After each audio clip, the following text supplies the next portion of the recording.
सभी भाई बहनों को जय मसीह की। मैं आपका स्वागत करता हूं प्रभु यीशु के नाम अपने चैनल पर। देखिए मेरे भाइयों बहनों, वीडियो को बिल्कुल स्किप ना करें, पूरा देखिए, क्योंकि कई बार हम बहुत सारे बेफजूल समय बर्बाद कर देते हैं, परंतु एक संपूर्ण वीडियो को पूरी नहीं देखते। इस वीडियो को पूरी देखिए, क्योंकि इस वीडियो में हम एक इम्पोर्टेंट बात जानने वाले हैं। इस वीडियो में हम जानेंगे कि यीशु मसीह ने शैतान को किस प्रकार से पराजित किया। यीशु मसीह की तरह, प्रभु यीशु की तरह हम शैतान पर विजय कैसे पा सकते हैं, शैतान को कैसे पराजित कर सकते हैं, शैतान को हम पराजित कैसे करें, वचनों के द्वारा, प्रभु यीशु के वचनों के द्वारा जानेंगे मेरे भाइयों। देखिए, प्रभु यीशु के वचनों को हम देखेंगे। आप मत्ती अध्याय खोलिए मेरे प्रियो। कौन सी जगह? मत्ती अध्याय 4 अध्याय को निकालिए। वहाँ पर मेरे प्रियो इस शैतान यीशु मसीह की परीक्षा की बात हुई है। मत्ती अध्याय 4 में किया हुआ है कि शैतान के द्वारा प्रभु यीशु की परीक्षा ली गई है। पवित्र आत्मा, जब यीशु मसीह बपतिस्मा लेकर आए थे ना, तो क्या हुआ था? पवित्र आत्मा, शैतान जो पवित्र आत्मा थी ना, पवित्र आत्मा यीशु मसीह को एकांत में जंगल में ले गया, जहाँ पर यीशु मसीह 40 दिन तक निराहार रहे थे, कोई भी भोजन नहीं किया। तो उन्होंने फिर 40 दिन के बाद उन्हें क्या लगी थी? भूख लगी थी। तो परखने वाला शैतान उनके पास आकर यीशु मसीह के पास आकर क्या कहने लगा कि तू परमेश्वर का पुत्र है, कह दे कि इन पत्थरों से कह दे कि ये तेरे लिए रोटियां बन जाएं।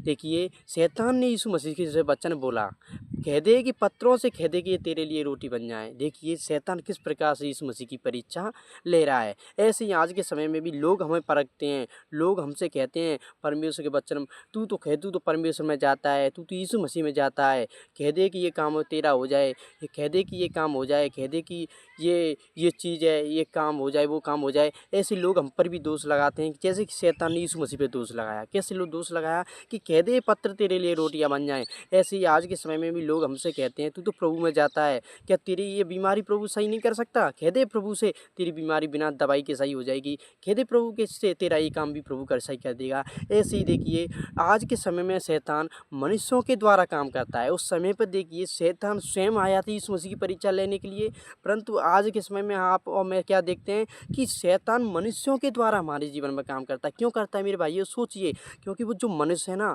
वो आज समय पृथ्वी पर शैतान का राजा है। पृथ्वी, आपको पता है ना, शैतान को पृथ्वी पर धकेल दिया गया था परमेश्वर के द्वारा। तो शैतान मनुष्यों के द्वारा आज के जीवन में काम कर रहा है, मनुष्यों के द्वारा हमें क्या करता है? हमारी परीक्षा लेता है, हमारे परमेश्वर के वचन के खिलाफ हमें ले जाता है। आज के समय में हमें ताना कौन मारते हैं? मनुष्य देते हैं, क्योंकि मनुष्यों के जीवन के द्वारा शैतान हमारे मनुष्य, उनके जीवन में क्या है, जो गैर विश्वासी लोग होते हैं उनके जीवन में क्या होता है मेरे भाइयों? शैतान बात ही सके, शैतान काम करता है। इसलिए हमें उनसे नफरत नहीं करनी है। हमें पता है कि उसके द्वारा हमसे जो भी खिबा रहा है या जो भी बातें कर रहा है वो शैतान कर रहा है। जैसे कि यीशु मसीह से कहा था कि कह दे इन पत्थरों से तेरे लिए रोटियां बन जाएं, परंतु यीशु मसीह ने देखिए वचन उसको याद था। यदि आपके अंदर और मेरे अंदर, यदि शैतान को भी संपूर्ण बाइबल याद है मेरे भाइयों, सोच लीजिए, शैतान को भी पूरी बाइबल रटी हुई है, शैतान को भी याद है। इसलिए आप भी सोच लीजिए, मैं भी सोच ले रहा हूँ। क्या सोचें? यदि गैर विश्वासी हैं उनके पास भी बाइबल होगी, वो भी बाइबल पढ़ते होंगे, वो भी हमें बाइबल से लेकर वचन पे हम पर दोष लगा सकते हैं। शैतान को भी पूरी बाइबल याद थी, तो यीशु मसीह को भी याद थी मेरे भाइयों। यीशु मसीह ने भी बाइबल से वचन बोले, जिससे कि शैतान को पराजित किया। यीशु मसीह ने कहा है कि ये भी लिखा है मेरे भाई, ये भी लिखा है। शैतान से क्या कहा? ये भी लिखा है कि मनुष्य, हर एक मनुष्य रोटी से नहीं बच्चा परमेश्वर के मुंह से जो वचन निकालता है उससे भी जीवित रहेगा। आगे हम देखते हैं शैतान दूसरे नंबर पर शैतान यीशु मसीह को एक ऊंचे पर्वत पर, ऊंचे कंगूरे पर ले गया और कहा यीशु मसीह से कि लिखा है कि यदि तू परमेश्वर का पुत्र है। देखिए दूसरी बार भी शैतान यीशु मसीह से क्या कह रहा है? यदि तू परमेश्वर का पुत्र है तो अपने आप को यहाँ से गिरा दे। क्या कर दे?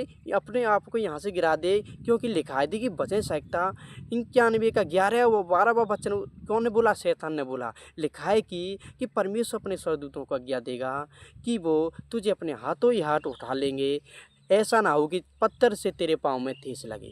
देखिए शैतान ने भजन संहिता का वचन बोला, फिर यीशु मसीह ने भी वचन बोला। यीशु मसीह ने व्यवस्था विवरण 6 का 16 बोला। व्यवस्था विवरण 6 के 16 का वचन यीशु मसीह ने भी बोला। यीशु मसीह ने क्या कहते शैतान से? यह भी लिखा है कि तू प्रभु अपने परमेश्वर की परीक्षा ना लेना। देखिए अब हम देखते हैं मेरे प्रियो, यदि उस शैतान को भी परमेश्वर का वचन पता था। आज के समय में हम देखते हैं लोग भी हमें परमेश्वर के वचन के द्वारा ही दोष देते हैं, क्योंकि परमेश्वर का वचन आप लोग तो पादरी तो ये कहते हैं कि प्रभु यीशु मसीह ऐसे-ऐसे बड़े-बड़े काम करता है, ऐसे-ऐसे चमत्कार करता है, मुर्दों को जिंदा करता है, लंगड़ों को चलाता है, गूंगों को बोलियाँ देता है, बीमारों को चंगा करता है, अद्भुत बीमारियों से हम लोगों को छुटकारा देता है। वो भी हमें वचन के द्वारा हम पे दोष लगाते ना। ऐसे यीशु मसीह ने भी वचन, उस शैतान ने भी यीशु मसीह से वचन बोला, और बाद में हम देखते हैं यीशु मसीह ने भी वचन बोला। यीशु मसीह ने कहा कि ये भी लिखा है। तो ऐसे मेरे प्रियो, यदि आपको मुझको यदि परमेश्वर के वचन याद है ना, परमेश्वर के वचन हमारे अंदर हैं, तो हम शैतान को और लोगों की बातों का सामना कर सकते हैं, शैतान को हरा सकते हैं, हम परमेश्वर के वचन पे चल सकते हैं और बाइबल से ठोकर नहीं खाएंगे। हम किसी के भी कोई भी हम पर दोष नहीं लगाने पाएगा, और हम परमेश्वर से कभी भी नहीं भटक पाएंगे। कब नहीं भटक पाएंगे मेरे भाइयों? जब हमें बाइबल याद होगी, जब हमारे अंदर बाइबल रटी हुई होगी, तब हमारे अंदर बाइबल के वचन याद होंगे। क्योंकि परमेश्वर का दास दाऊद भी क्या कहता है मेरे भाइयों? सोचिए, परमेश्वर भजन संहिता 119 के 11 में क्या लिखा है? भजन परमेश्वर दास क्या कहता है? मैंने तेरे वचनों को, तेरी आज्ञाओं को अपने हृदय में रख छोड़ा, ताकि तेरे विरुद्ध पाप ना करूं। ऐसे ही हमें परमेश्वर की आज्ञाओं को, क्योंकि मैंने तेरे वचनों को, दाऊद क्या कहता है? मैंने तेरे वचनों को अपने हृदय में रख छोड़ा, ताकि तेरे विरुद्ध पाप ना करूं। देखिए, परमेश्वर का दास दाऊद भी क्या कहता है कि मैंने तेरी आज्ञाओं को रख छोड़ा, ताकि तेरे विरुद्ध पाप ना करूं। ऐसे ही आपको मुझको भी परमेश्वर की आज्ञाओं को रख छोड़ना है, जिससे कि हम लोगों की बातों का सामना कर सकें और लोगों को वचन के द्वारा जवाब भी दे सकें। यदि हमारे जीवन में दुख परेशानी शैतान लेके आता है, तो हम वचन यदि हमें याद होगा, तो हमें स्मरण हो जाएगा, हमें स्मरण आ जाएगा कि प्रभु यीशु ने भी दुख देखे हैं, प्रभु यीशु को भी कितने दुख सहे थे, प्रभु यीशु ने तो हमारे लिए प्राण तक दे दिए, अपनी जान तक दे दी। हमें बाइबल के वचन याद आ जाएंगे। यदि हमें शैतान पाप की ओर ले जाता है, यदि हमारे अंदर वचन होंगे तो हम पाप से बच सकते हैं। यदि शैतान हमारे मन में लालच लाता है, जो सब पापों की जड़ है, लालच के द्वारा सारे पाप होते हैं मेरे भाइयों, आप हमें समझ जाइए। क्योंकि लालच ही हमें, देखिए, किसी भी वस्तु को देख कर हमारे अंदर लालच ही आता है, तब हम उसे देखकर उसमें पाप करते हैं। देखिए, लालच के द्वारा सारे पाप पैदा होते हैं। पैसे का लालच हो या स्त्री का लालच हो या कुछ भी हो, देखिए लालच हमारे अंदर पैदा हो जाता है। देखिए, अब क्या होगा जब हमारे अंदर लालच आएगा, जब हमारे अंदर वचन होगा ना, तो हम क्या, जब भी शैतान हमारे अंदर लालच देने की कोशिश करे कि वस्तु रखिए, इसको तू चुरा के ले जा, ये देखिए तेरे पास ये नहीं है, इसके पास इतनी बड़ी है, ये कितना पैसा वाला है, इससे यहाँ से ये चोरी करके ले जा, या देखिए ये भी इतनी सुंदर है, कुछ भी चीज़ का हमें लालच देगा, तो हमारे अंदर यदि परमेश्वर का वचन होगा, हम क्या स्मरण करेंगे? परमेश्वर के वचन को स्मरण करेंगे। परमेश्वर के वचन में क्या लिखा है कि लालच मत करना, किसी भी वस्तु का लालच न करना, कि ना तो किसी खेत का। भजन व्यवस्था विवरण 5वें अध्याय में क्या लिखा है? परमेश्वर की 10 आज्ञाओं में एक आज्ञा किससे है कि तू किसी भी वस्तु का लालच ना करना, ना तो किसी के घर का, ना किसी के खेत का, ना दास का, ना दासी का, ना उसके बैल का, ना उसकी किसी अन्य वस्तु का, ना उसके पैसे का, ना किसी की स्त्री का, किसी भी वस्तु का हमें क्या नहीं करना है? लालच नहीं करना है। यीशु मसीह ने क्या है? व्यवस्था विवरण 10 आज्ञाओं में भी परमेश्वर की ये एक आज्ञा है कि हमें किसी भी वस्तु का लालच नहीं करना है। यदि किसी स्वामी के यहाँ ये सब वस्तुएं, हमें किसी वस्तु का लालच नहीं करना है। यदि हमें परमेश्वर का वचन होगा याद हमारे अंदर, तब हम इन पापों से बच सकते हैं। आगे हम देखेंगे यीशु मसीह को लास्ट में वो क्या करता है, बहुत एक और जगह पे ले जाता है और पूरे संसार को दिखाता है। क्या करता है? यीशु मसीह को एक पहाड़ पर ले जाता है शैतान, और शैतान यीशु मसीह से क्या कहता है मेरे भाइयों? यीशु मसीह से कहता है, देख इस दुनिया को, ये सब कुछ मैं तुझे दे दूंगा। अब यहाँ पर देखिए, शैतान यीशु मसीह के अंदर भी लालच पैदा करने जा रहा है। यीशु मसीह को भी पैसे का लालच, उसकी इज्जत का लालच, उसको ऊंचा करने का लालच देता है। शैतान यीशु मसीह से भी कह रहा है, ये सारी धन संपत्ति मैं तुझे दे दूंगा। यहाँ पर हम इस वचन से देखते हैं कि शैतान का पृथ्वी पर राज है, क्योंकि शैतान क्या कह रहा है? ये सब कुछ मैं तुझे दे दूंगा। ऊंचे पर्वत पर खड़ी होकर शैतान पृथ्वी को दिखा रहा है। तब यीशु मसीह क्या कहता है? ये भी कब कहा? शैतान ने ये भी आगे क्या कहा था? यदि तू मुझे झुककर प्रणाम करे, तब मैं ये सब कुछ तुझे दे दूंगा। शैतान ने क्या कहा यीशु मसीह? तू यदि परमेश्वर को छोड़कर मेरे सामने झुक जाए ना, तो मैं सारी संसार का सुख, वैभव, धन संपत्ति तुझे दे दूंगा। परंतु यीशु मसीह ने क्या कहा? ये भी लिखा है, यीशु मसीह ने भी परमेश्वर का वचन बोला, जो व्यवस्था विवरण पहली आज्ञा थी परमेश्वर की, उसका वचन यीशु ने भी बोला। क्या बोला? ये भी लिखा है कि तू अपने प्रभु को छोड़ किसी दूसरे के सामने प्रणाम मत करना। तू अपने परमेश्वर को छोड़, किसी दूसरे के सामने ना झुकना। यदि किसी दूसरे को तू प्रभु करके ना मानना, ये परमेश्वर की हमारी पहली आज्ञा है, क्योंकि हमारा परमेश्वर जलन रखने वाला है। प्रभु यीशु मसीह ने शैतान को ये वचन बोल दिया, तो शैतान क्या हुआ, वहाँ पर शैतान यीशु मसीह को छोड़ कर चला गया। अब यहाँ पर हम इस कहानी में, इन अध्यायों में, संपूर्ण बातों में क्या देखते हैं मेरे भाइयों, क्या देखते हैं कि यीशु मसीह ने शैतान को वचनों के द्वारा पराजित किया। यदि यीशु मसीह के अंदर वचन नहीं होते तो क्या यीशु मसीह शैतान को पराजित करता? नहीं कर पाता, क्योंकि यीशु मसीह को सारी बाइबल याद थी, शैतान को भी बाइबल याद थी। शैतान ने भी वचन बोले, यीशु मसीह ने भी वचन बोले, तब वो शैतान पराजित हुआ था। आज जिसके समय में कोई मनुष्य हमसे यही कहता है और हम भी उसकी बातों में आ जाते हैं कि बाइबल में तो सच में ये लिखा है, बाइबल में तो ये लिखा है मेरे भाइयों, भाई यीशु मसीह ने ऐसा कहा है, यीशु मसीह ने जी बातें कही हैं, यीशु मसीह ने तो ऐसा कही है, बाइबल में तो लिखी हुई है।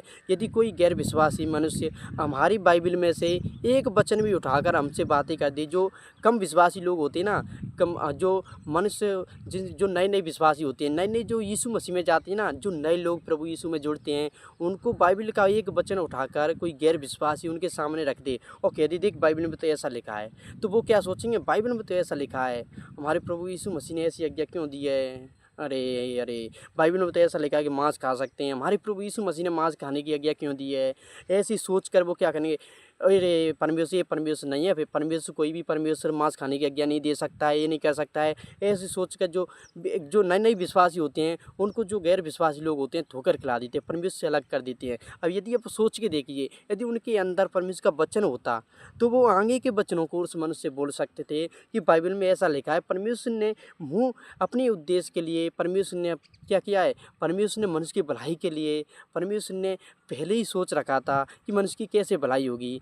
यदि परमेश्वर इन चीज़ों की आज्ञा नहीं देता तो हमारे जीवन में भलाइयाँ नहीं होती, हमारे जीवन को यदि परमेश्वर इस आज्ञा को नहीं देता तो हमारे जीवन में आगे चल के ये हानि होती। यदि परमेश्वर का वचन उनके अंदर होता तो उन्हें याद हो जाता। मेरे प्रियो, मैंने मांस के ऊपर एक वीडियो बनाई है कि यीशु मसीह ने मांस खाने की आज्ञा क्यों दी है, उस वीडियो को आप देख लीजिए। यदि आपके मन में एक सवाल आता है, यदि मेरे जीवन में भी सवाल आए थे मेरे भाई, मैं आपको सच बता रहा हूँ, मैंने मांस के ऊपर, मुझ पर हर एक विश्वासी, जो गैर विश्वासी लोग थे, मांस के ऊपर सवाल उठाते थे। वो कहते थे तुम मांस खाते हो, तुम तो पापी हो, ये करते हो, वो करते हो। तो मैंने मांस के ऊपर ही परमेश्वर, मेरे मन में भी संदेह आया था, मैंने परमेश्वर से कहा था, हे परमेश्वर, ऐसे तू मांस खाने की आज्ञा कैसे दे सकता है? परंतु परमेश्वर ने मेरा संदेह दूर किया।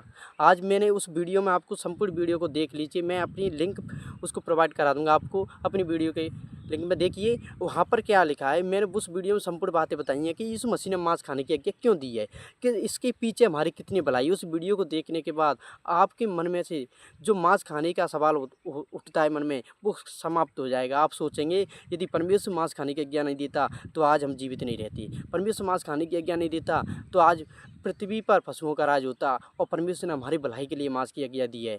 मांस खाने की आज्ञा हमारी भलाई के लिए दी है, आप खुद समझ जाएंगे उस वीडियो को देखने के बाद। 15 मिनट की वीडियो से आप देख सकते हैं। आगे हम देखेंगे, ऐसे ही लोग, हमें गैर विश्वासी लोग होते हैं, हमें परमेश्वर द्वारा भटका देते हैं। देखिए लोग हमें ऐसे भी वचन बोलते हैं कि प्रभु यीशु के वचन में तो लिखा है कि मांगो तो दिया जाएगा, ढूंढो तो पाओगे।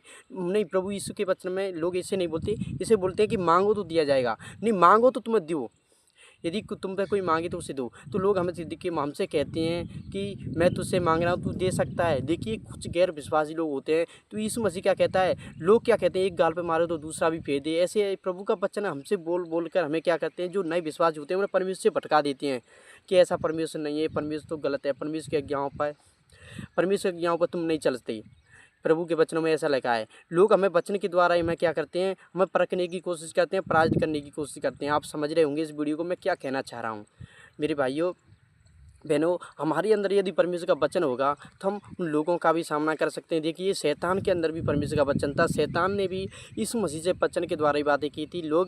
आज के समय में शैतान मनुष्यों के द्वारा, वचन के द्वारा हमसे बातें करता है। यदि हमारे अंदर भी यीशु मसीह की तरह वचन ग्रहण होगा, वचन हमें याद होगा बाइबल का, यदि वचन हमने अपने हृदय में रख छोड़े होंगे परमेश्वर दास दाऊद की तरह, तो हम उनका सामना कर सकते हैं, उनकी बातों का उन्हें जवाब दे सकते हैं और परमेश्वर से भटकने से बच सकते हैं, परमेश्वर की आज्ञाओं पर चल सकते हैं। और कोई भी मनुष्य नहीं ऐसा होगा जो हम पर सवाल उठाए या हम पर दोष लगाए, यदि हमारे अंदर परमेश्वर के वचन याद होंगे। देखिए मेरे प्रियो, एक मैं वचन बोलूँ आपको, बाइबल में लिखा है, आप देखिए मत्ती अध्याय 5 में देखेंगे ना, वहाँ पर क्या लिखा था, एक जगह पर इस मसीह ने यहाँ पर वहाँ कही थी कि यदि कोई एक गाल पर मारे तो उसके सामने दूसरा भी फेर दो। उसके ठीक नीचे लिखा था, यदि कोई मनुष्य आपकी कोई वस्तु को छीन ले तो उसको कुर्ता लेने से भी मत रोक। यदि कोई वस्तु को कोई मनुष्य हमारी चीज़ को छीन लेना, हमारी वस्तु को छीन ले, तो हमें उससे उसे वापस नहीं लेना है। परंतु आगे हम लूका रचित सुसमाचार में देखेंगे ना मेरे भाइयों, तो लूका रचित सुसमाचार में एक जगह पे ऐसा लिखा था, इसी वचन में ठीक ऐसी बात लिखी थी। यदि कोई तुम्हारी वस्तु को छीन ले, कब छीन ले? मुकदमा करके। यदि कोई तुम्हारी वस्तु को तुम पर केस करके, मुकदमा करके छीन ले, तब उसको वस्तु दिल लेने देना। देखिए वहाँ पर वचन लिखा था मेरे प्रियो, मत्ती अध्याय में देखेंगे, लूका रचित में देखेंगे, वहाँ पर लिखा था कि यदि कोई तुम्हारी वस्तु को छीन ले, तो उसे अपनी अंगरखा भी लेने दे।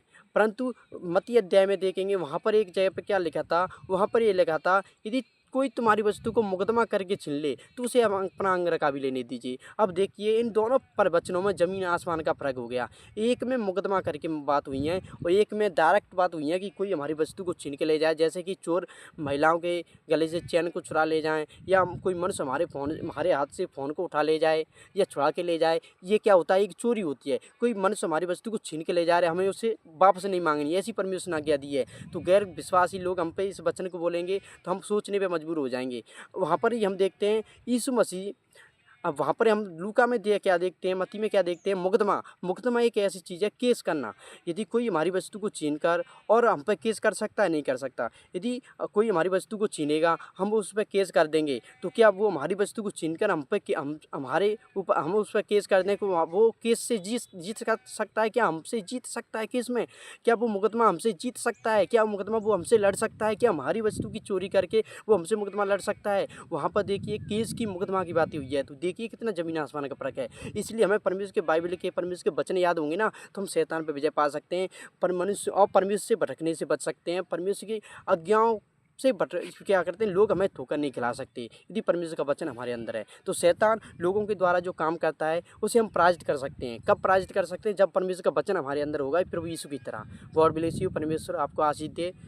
गॉड ब्लेस यू मेरे भाइयों। परमेश्वर आपको आशीष दे। वीडियो अच्छी लगी तो लाइक और शेयर करें। धन्यवाद दोस्तों। चैनल को सब्सक्राइब जरूर करें भाइयों, जिससे कि आपको हर एक वीडियो सबसे पहले दिखाई दे।